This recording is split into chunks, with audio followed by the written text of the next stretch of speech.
ya, sering diterjemahkan perbuatan aniaya atau menganiaya, ya. Bapak Ibu jamaah sekalian yang dimuliakan Allah Subhanahu wa taala, perlu kita perhatikan bahwa mungkin seringkali kita berpikir banyak orang yang berbuat zalim, tapi ternyata bisa jadi kita termasuk di antara mereka. Padahal kezaliman ini sangat mengerikan. Akibat dari perbuatan zalim ini bisa di dunia Allah segerakan, dan di akhirat azabnya sangat pedih sekali. Sering kali kita membahas dan melihat orang lain, wah ini pelaku kezaliman, ini penguasa zalim atau siapapun dia, tapi tanpa disadari atau mungkin tidak difahami, bisa jadi kita juga selalu atau sering berbuat zalim.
Bismillahirrahmanirrahim. Assalamualaikum warahmatullahi wabarakatuh. Alhamdulillahilladzi arsala rasulahu bil huda wa dinil haqq liyuzhirahu 'alad dini kullihi wa kafa billahi syahida. Wa ashhadu an la ilaha illallah wahdahu la syarikalah wa ashhadu anna Muhammadan abduhu wa rasuluhu la nabiyya ba'dah. Allahumma salli wa sallim wa barik ala nabiyyina Muhammadin wa ala alihi wa sahbihi ajma'in. Wa qala Allah ta'ala fi kitabihil karim, ya ayyuhalladzina amanu taqullaha haqqa tuqatih wa la tamutunna illa wa antum muslimun, amma ba'd. Para alim ulama, para ustadz, para sesepuh yang senantiasa saya hormati, bapak-bapak dan ibu-ibu, saudara-saudari jamaah Masjid Al-Ikhlas yang dirahmati Allah Subhanahu wa taala.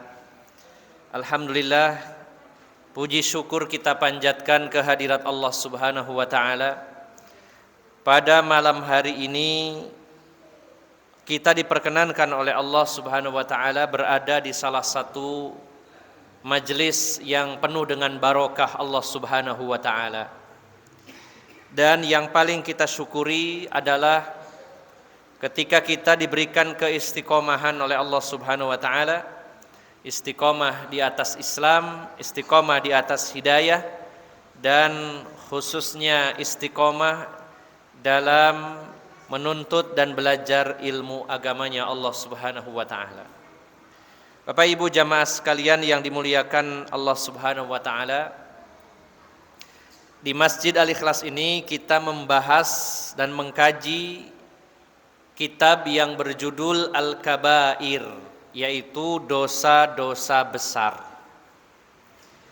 Maka mudah-mudahan dari satu pertemuan ke pertemuan berikutnya bisa menjadi sarana yang efektif bagi kita semuanya untuk mengetahui dan memahami jenis-jenis dosa-dosa, khususnya dosa besar.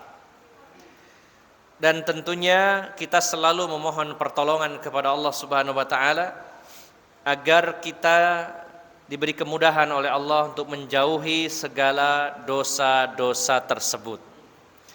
Pada malam hari ini kita akan membahas poin yang ke-26. Al-kabiratus sadisah wal ishrun. Dosa besar nomor 26, yaitu az-zulmu, yaitu perbuatan zalim. Ya, sering diterjemahkan perbuatan aniaya atau menganiaya. Ya. Bapak Ibu jamaah sekalian yang dimuliakan Allah Subhanahu wa taala, perlu kita perhatikan bahwa mungkin seringkali kita berpikir banyak orang yang berbuat zalim, tapi ternyata bisa jadi kita termasuk di antara mereka. Padahal kezaliman ini sangat mengerikan. Akibat dari perbuatan zalim ini bisa di dunia Allah segerakan, dan di akhirat azabnya sangat pedih sekali. Sering kali kita membahas dan melihat orang lain, wah ini pelaku kezaliman, ini penguasa zalim, atau siapapun dia, tapi tanpa disadari atau mungkin tidak difahami, bisa jadi kita juga selalu atau sering berbuat zalim. Karena ternyata memang perbuatan zalim itu banyak sekali ragamnya. Di awal bab ini Imam Az-Zahabi menulis di antaranya perbuatan zalim sekilas ini, nanti ada rinciannya di bab-bab lainnya.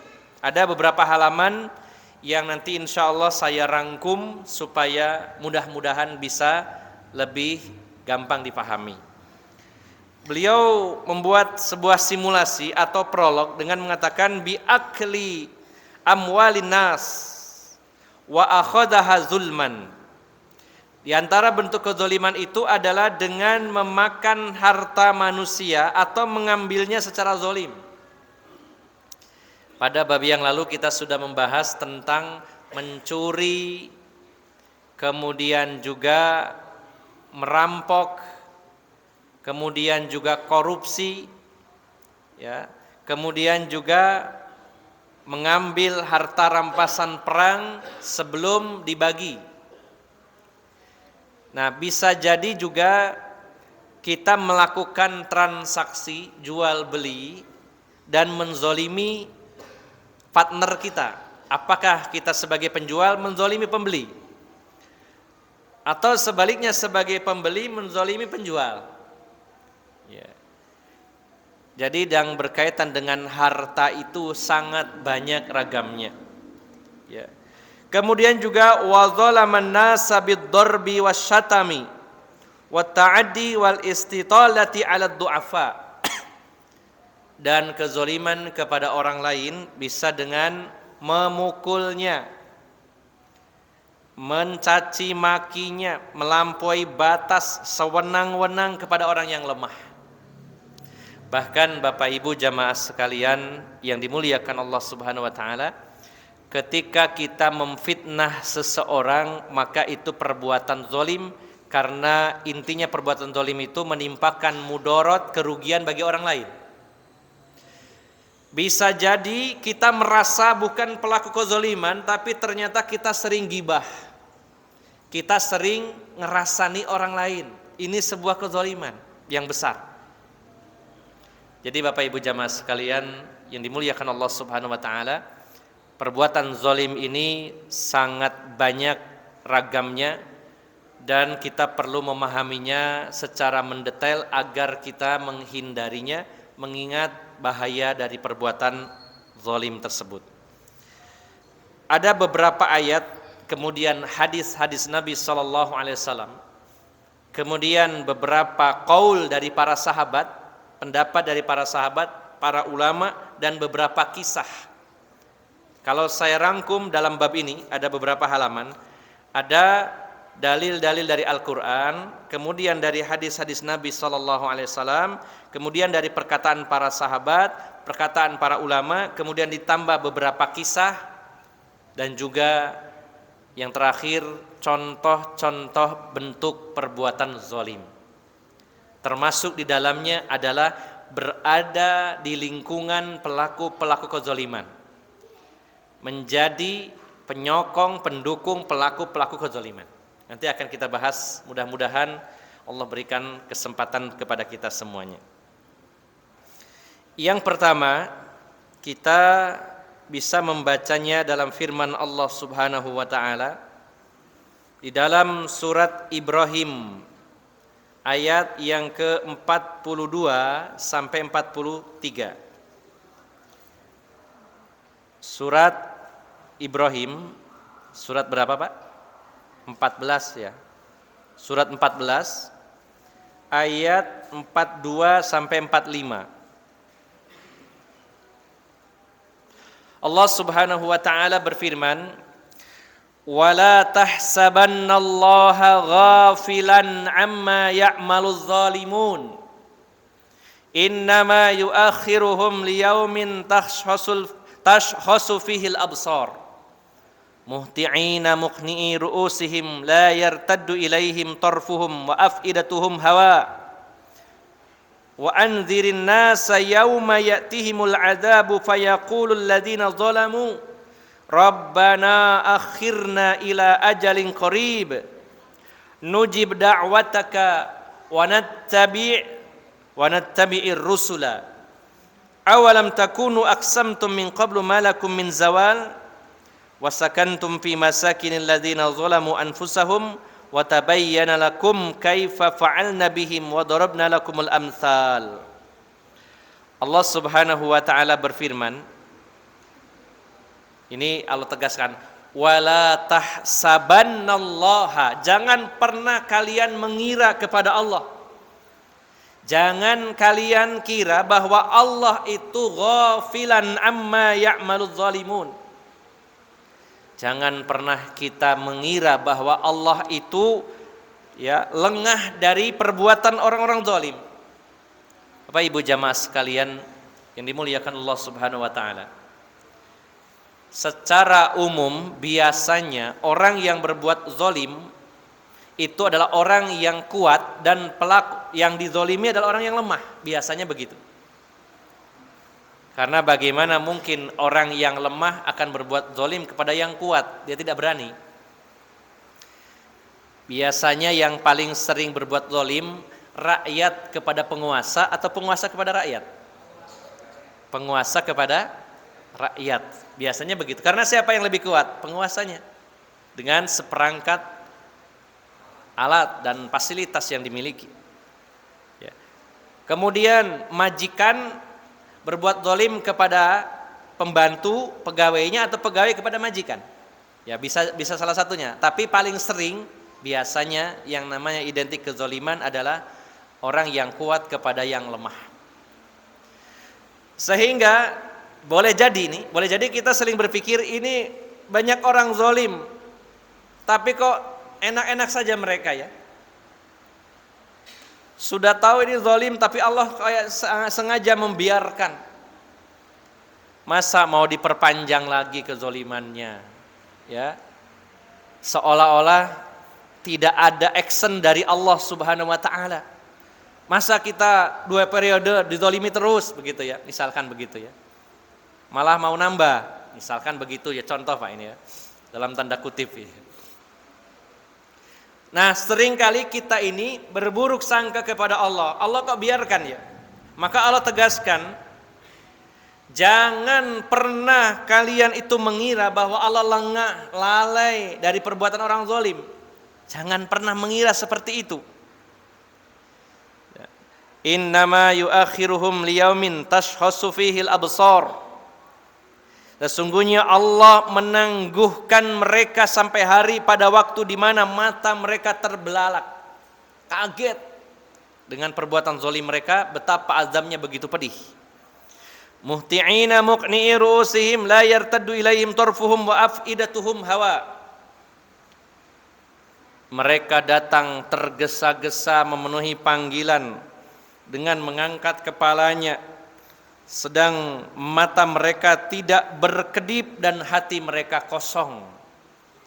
Ada saatnya di mana orang-orang yang berbuat zalim itu melihat akibat dari perbuatan zalimnya. Ya.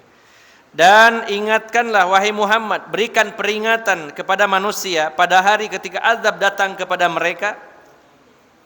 Beri peringatan kepada orang-orang, yaitu ketika datang hari di mana azab Allah datang kepada mereka dan orang-orang zalim mengatakan, ya Tuhan kami, berilah kami kesempatan kembali ke dunia walaupun hanya sebentar saja. Niscaya kami akan memenuhi seruanmu dan kami akan mengikuti rasul-rasulmu. Ya. Maka dikatakan kepada mereka, bukankah dahulu di dunia kamu telah bersumpah bahwa sekali-kali kamu tidak akan binasa, dan kamu telah tinggal di tempat orang-orang yang menzalimi diri sendiri, dan telah nyata bagimu bagaimana kami telah berbuat terhadap mereka, dan telah kami berikan kepadamu beberapa perumpamaan. Bapak Ibu jamaah sekalian yang dimuliakan Allah Subhanahu wa taala, ini di antara ayat yang menjelaskan tentang perbuatan zalim. Yang paling kita garis bawahi adalah jangan sedikit pun kita mengira bahwa Allah itu ternyata lengah. Allah biarkan saja dia berbuat zalim seenaknya. Ingat, kita tidak boleh punya keyakinan seperti itu. Yakin, hakul yakin bahwa pelaku-pelaku kezaliman akan Allah balas dengan balasan yang pedih. Ya. Bahkan banyak di antara perbuatan zalim itu Allah balas perbuatannya di dunia ini dengan keadaan yang sangat mengerikan. Bapak Ibu jamaah sekalian yang dimuliakan Allah Subhanahu wa taala, kita pernah mendengar kisah bagaimana kezaliman dan penentangan Abu Lahab dan istrinya serta anaknya, yang kezalimannya itu sangat luar biasa kepada Rasulullah SAW. Dan tahukah kita bagaimana akhir kehidupan mereka sebelum siksaan di akhirat? Bagaimana akhir kehidupan mereka? Abu Lahab ini pamannya Rasulullah SAW, dan istrinya juga otomatis bibinya Rasulullah SAW. Dan keduanya selalu bersekongkol untuk mencelakakan Rasulullah SAW. Bagaimana Abu Lahab melecehkan dan menghina Rasulullah SAW.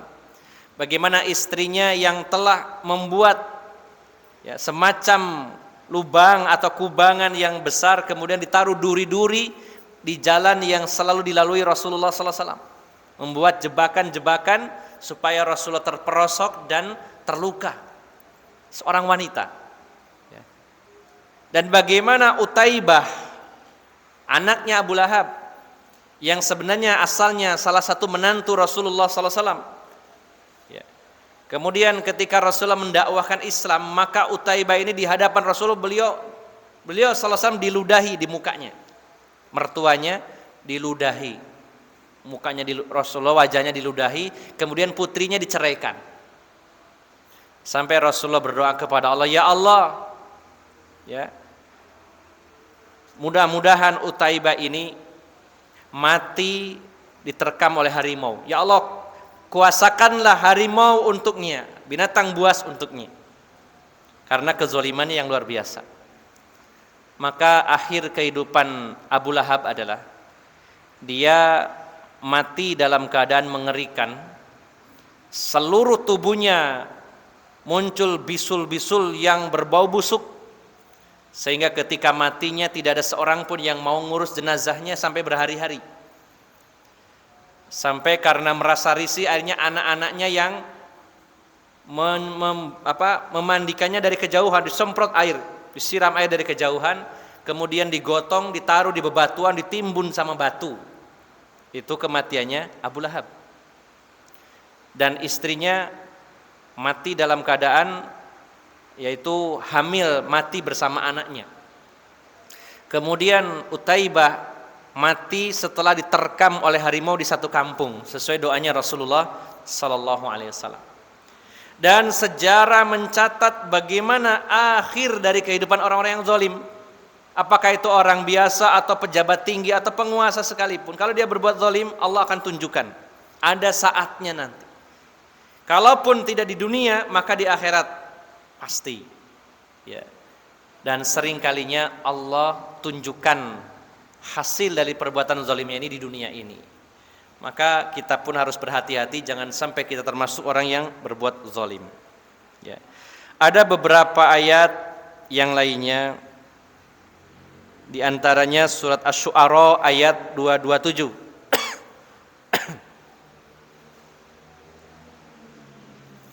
Kemudian juga ada surat Asy-Syura ayat 42.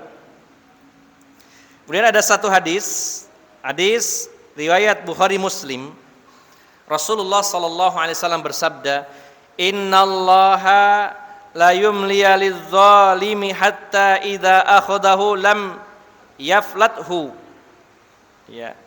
Sesungguhnya Allah Subhanahu wa taala akan membiarkan dulu orang-orang yang berbuat zalim sampai nanti pada saatnya dia akan pegang orang ini dan tidak akan dilepaskan lagi.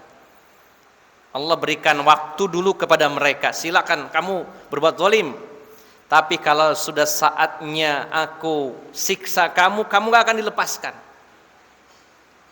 Ya. Mungkin sekarang mereka dengan seenaknya, sewenang-wenang karena punya kekuatan, punya kekuasaan berbuat zalim, tapi ingat pada saatnya nanti ada masanya.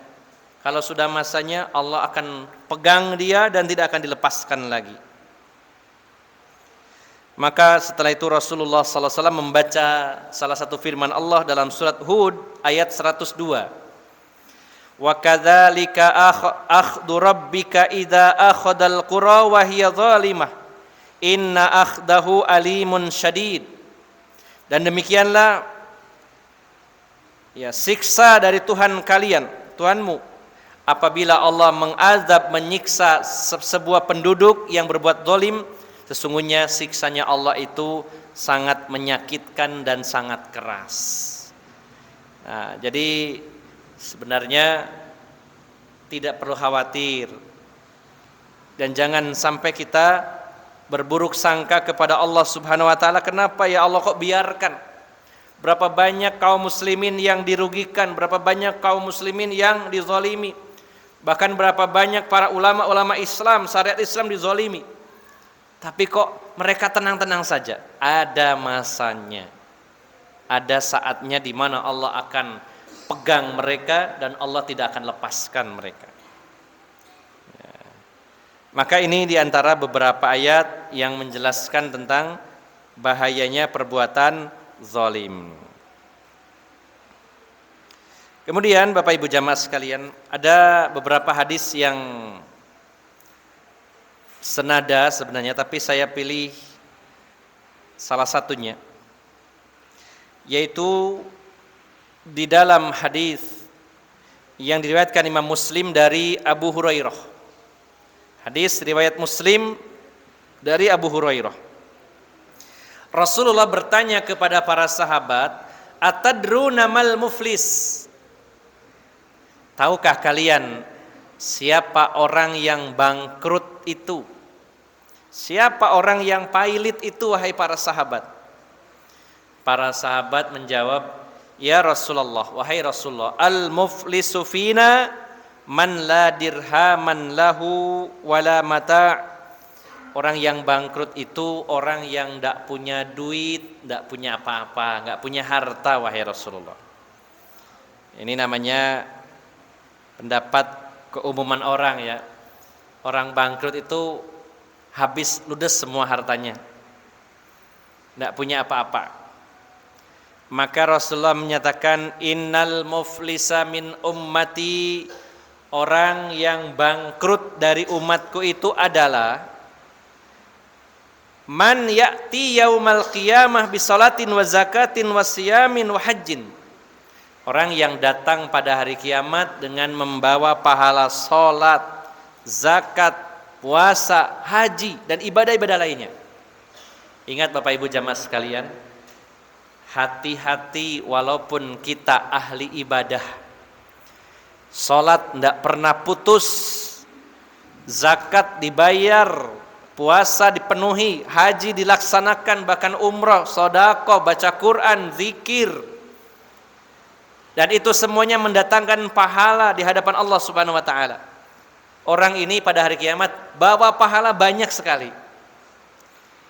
Akan tetapi wa ya'ti qad syatama hadza, waktu di dunia dia pernah mencaci maki seseorang, menghinanya di depan orang, menjatuhkan nama baiknya di hadapan orang, menghinakan orang lain. Hati-hati Pak. Kita ingat-ingat, pernah nggak kita menghina orang lain di hadapan manusia? Kalau pernah dan belum minta maaf, belum minta dihalalkan, hati-hati, nanti dia akan datang pada hari kiamat. Ingat-ingat siapa yang pernah kita zolimi ya dengan perbuatan kita. Bisa jadi dengan lisan kita. Wa akhadha mala hadza, mungkin pernah mengambil harta seseorang. Apapun bentuknya harta itu yang bukan milik kita, kita ambil secara batil, itu harus hati-hati dan harus segera diselesaikan. Bertaubat kepada Allah, minta dihalalkan dengan cara mengembalikannya atau minta dihalalkan. Wa nabasha'an 'irdi hadza, dan pernah merusak kehormatan seseorang.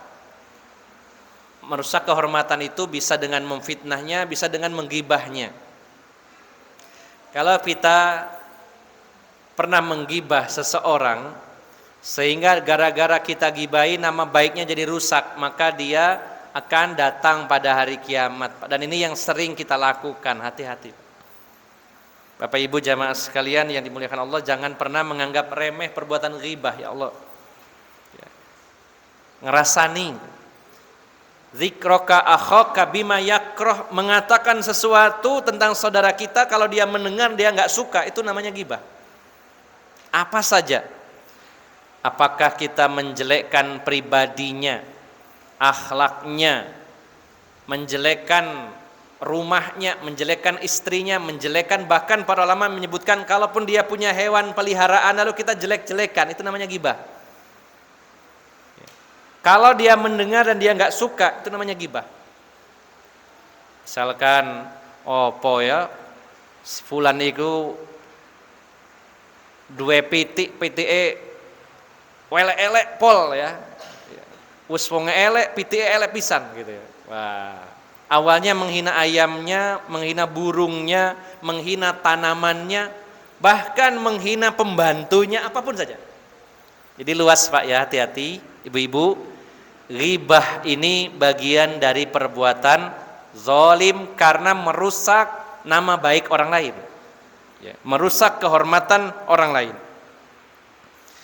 Wa daraba hadza, dan memukul seseorang, wasafaka damu hadza, menumpahkan darah seseorang. Ya.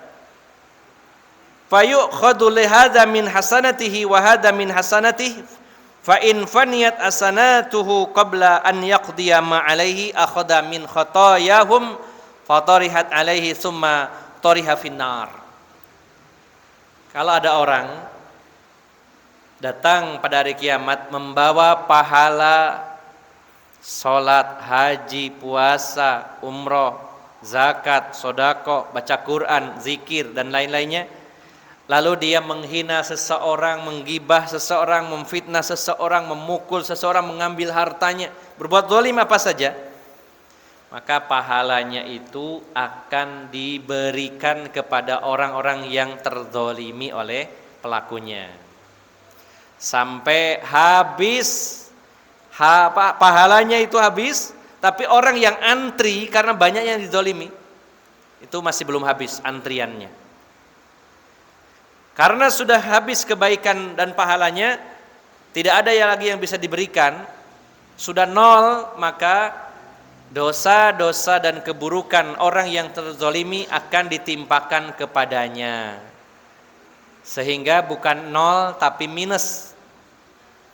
Membawa pahala 1 juta, tapi perbuatan zolimnya kepada sesama itu 10 juta.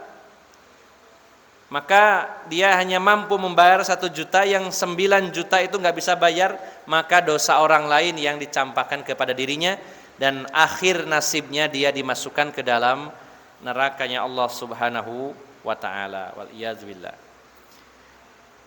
Dan Bapak Ibu jamaah sekalian, satu hadis juga yang perlu kita cermati. Hadis riwayat Muslim dari Abu Dzar. Ini hadis qudsi. Allah berfirman, "Ya ibadi, inni haramtu zulma ala nafsi wa ja'altuhu bainakum muharraman fala tazalamu." Kalau kita ditanya, Pak, tadi saya sampaikan bahwa biasanya perbuatan zolim itu dari orang yang kuat, pelakunya orang yang kuat, targetnya orang yang lemah, biasanya begitu ya. Dan di alam semesta ini yang maha kuat siapa? Allah Subhanahu wa ta'ala.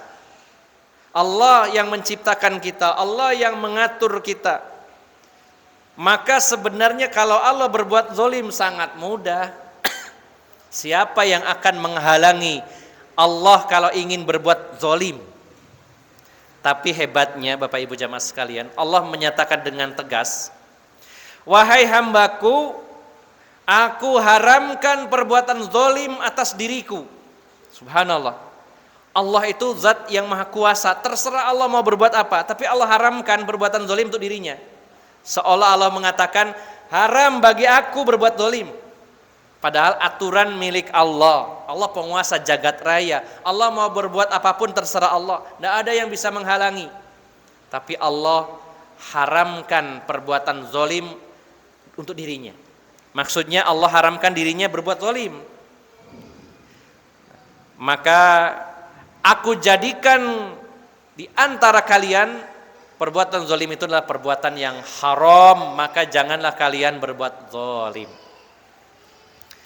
Harusnya pelaku-pelaku kezaliman itu malu. Allah saja mengharamkan kepada dirinya berbuat zalim. Bagaimana dia bisa berbuat zalim? Penguasa alam raya ini Allah mengharamkan dirinya berbuat zalim. Ya, harusnya sampai ke sana tapi tidak nyampe. Ya, bagaimana nyampe? Gak pernah ngaji. Walaupun mendengar ceramah juga tidak diterima. Maka kezalimannya terus berjalan. Dan ngerinya lagi yang dizolimi bukan 1-2 orang, jutaan orang. Ini yang lebih berbahaya lagi. Sudah berapa mulut yang mendoakan keburukan kepadanya? Berapa pasang tangan yang terangkat ke atas langit meminta kepada Allah keburukan dan musibah kepada para pelaku kezaliman? Harusnya ngeri Pak ya Allah. Ya. Berbuat zalim kepada 1 orang saja itu sangat mengerikan. Bagaimana berbuat zalim kepada jutaan orang? Dan berapa persen dari yang jutaan ini yang mendoakan keburukan kepadanya? Bukankah ketika Rasulullah SAW mengutus Mu'adz bin Jabal ke negeri Yaman, beliau memberikan beberapa pesan. Di antaranya yang diberikan wasiat atau pesan Rasulullah kepada Mu'adz bin Jabal adalah, beliau menyatakan, "Ya Mu'adz, innaka sata'ti qauma ahla kitabin." Wahai Mu'adz, aku mengirim kamu ke negeri Yaman dan mendatangi kaum ahli kitab Nasrani. Faltakun awwala ma tad'uhum ila syahadati an la ilaha illallah, au fi riwayatin ila an yuwahidullaha. Wahai Mu'adz, saya mengirim kamu sebagai dai yang berdakwah di Yaman. Di sana itu penduduknya ahlu kitab Nasrani.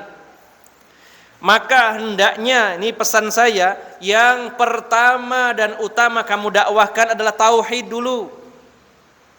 Beritahukan kepada mereka bahwa tidak ada sesembahan yang hak kecuali Allah. Kalau mereka sudah mengetahuinya, memahaminya, beritahukan kepada mereka bahwasanya Allah mewajibkan atas mereka salat 5 waktu sehari semalam. Kemudian setelah mereka mengamalkan salat, maka kamu ambil dari orang-orang kaya mereka, harta mereka sebagiannya untuk diberikan kepada orang-orang miskin sebagai zakat. Dan kamu harus hati-hati jangan memilih harta yang bagus-bagusnya saja. Itu perbuatan zalim.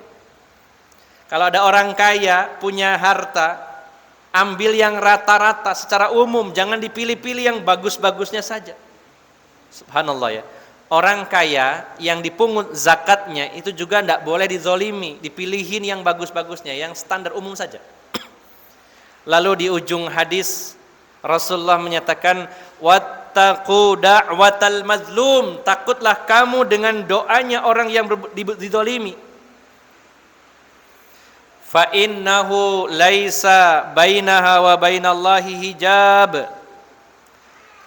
Takutlah kamu dengan doanya orang-orang yang berbuat zalim, orang-orang yang terzalimi, karena tidak ada penghalang antara dirinya dengan Allah Subhanahu wa taala. Doanya dikabulkan oleh Allah Subhanahu wa taala. Bahkan kalaupun itu orang kafir sekalipun, kalau dizolimi dan berdoa keburukan, maka tidak ada penghalang antara dirinya dengan Allah Subhanahu wa taala.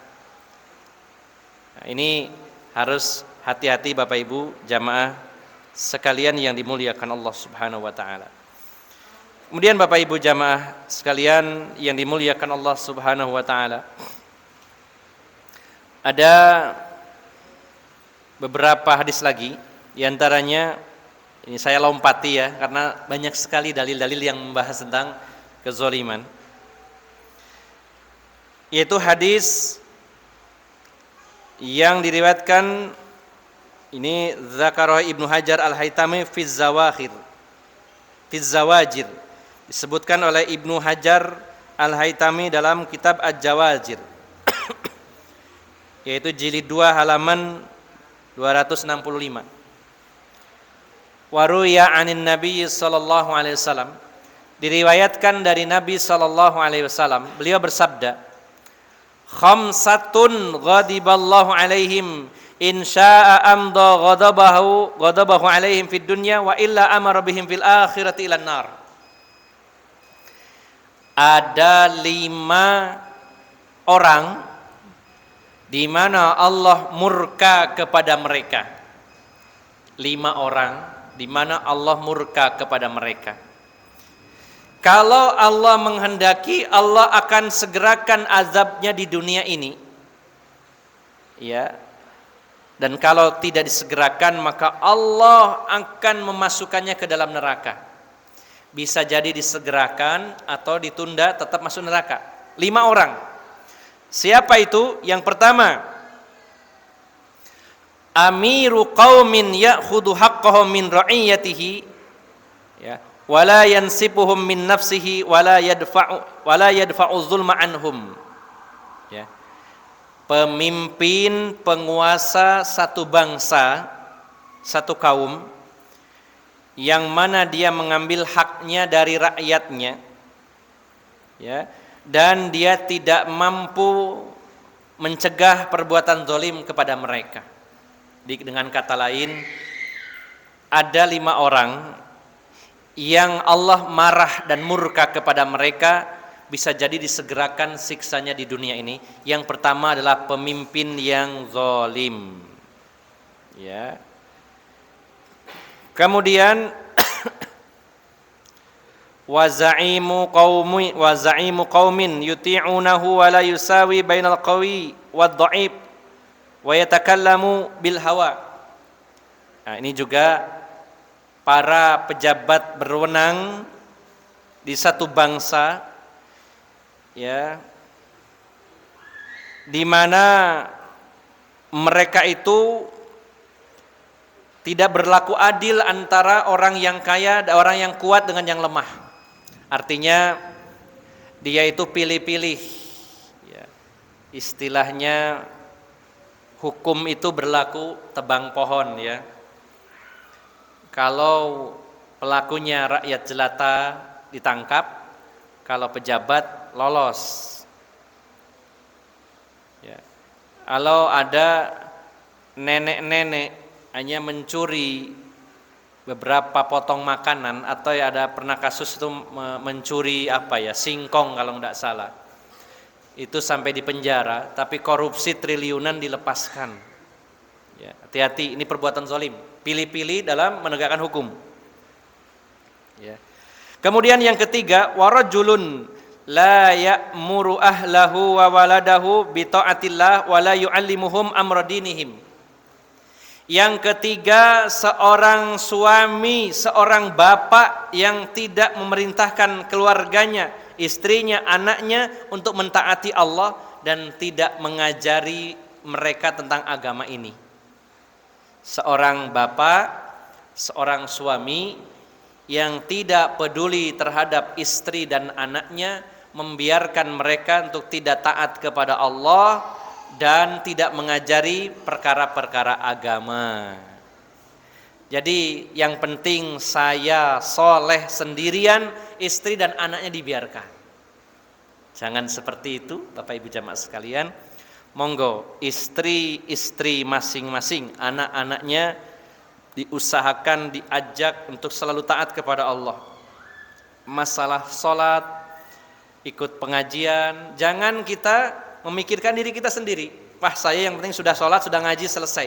Tapi anak istrinya dibiarkan, diajak. Ya, insya Allah para bapak yang hadir di sini mungkin ada 20-25 dan masing-masing punya istri satu. Ada yang 2? 1 ya. Ada yang nggak punya istri juga? Ada. Minimal 1 lah ya.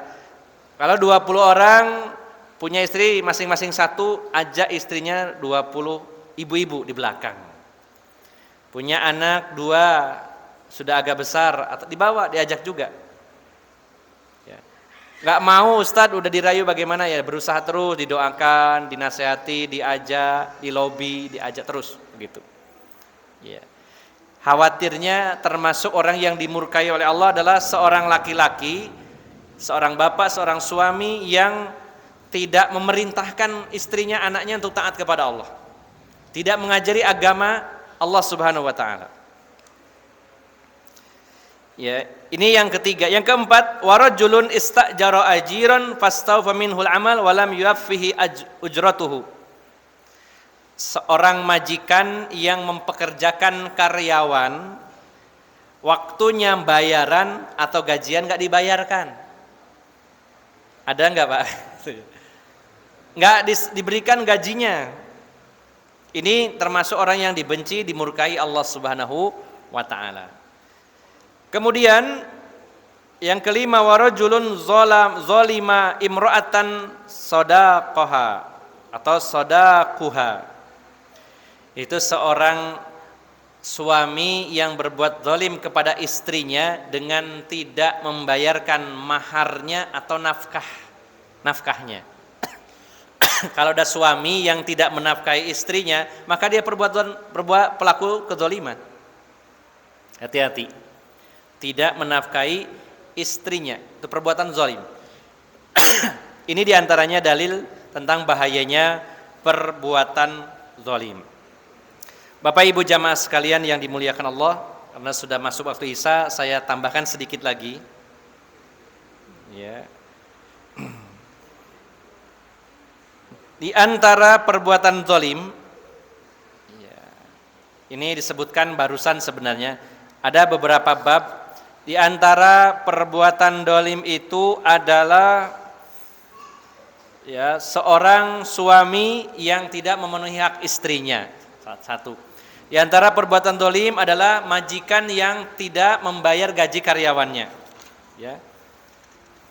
Kemudian, nah ini satu lagi Bapak Ibu jamaah sekalian. Ya, fil hadr minad dukhuli 'ala zulmah wa mukhalituhum wa ma'unatuhum, yaitu termasuk bagian dari perbuatan zalim adalah orang yang membantu pelaku kezaliman. Orang yang loyal berada di sekeliling para pelaku kezaliman. Ya. Allah Subhanahu wa taala berfirman di dalam surat Hud ayat 113. Ya. Di dalam surat Hud, yaitu surat 11 ayat 113. Allah Subhanahu wa taala berfirman, "Wala tarkanu ilal ladzina zalamu fatamassakumun nar wa ma lakum min dunillahi min auliya tsumma la tunsarun." Janganlah kamu cenderung kepada pelaku-pelaku kezaliman. Ya. Dan hal itu menyebabkan kamu disentuh oleh api neraka, sedangkan kamu tidak mempunyai seorang penolong pun selain Allah Subhanahu wa taala, sehingga kamu tidak akan mendapat pertolongan. Untuk menguatkan ayat ini, ada satu hadis yang diriwayatkan oleh Imam Ahmad dari Ibnu Mas'ud radhiyallahu anhu. Qala Rasulullah sallallahu alaihi wasallam, bersabda Rasulullah sallallahu alaihi wasallam, "Sayakunu umara'u yaghshahum ghawasu aw hawasu minan nas yadlimuna wa yakdzibun faman dakhala alaihim wa sadaqahum bikadzibihim wa anihim ala zulmihim falaysa minni wa lastu minhu wa man lam yadkhul alaihim walam yu'inuhum ala zulmihim fahuwa minni wa ana minhu." Kita ingat-ingat Pak ini ya. Ini sabda Rasulullah sallallahu alaihi wasallam.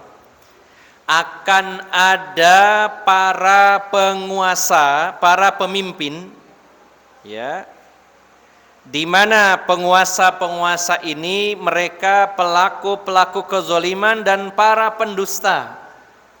Akan ada pemimpin-pemimpin, penguasa-penguasa yang zalim lagi pendusta. Siapa yang masuk kepada mereka, maksudnya bergabung jadi satu tim dengan mereka, membenarkan kedustaan mereka, menolong kezaliman mereka, maka saya tidak termasuk, atau mereka tidak termasuk golongan saya, dan saya bukan termasuk golongan mereka. Ada pemimpin, penguasa, zalim, pendusta.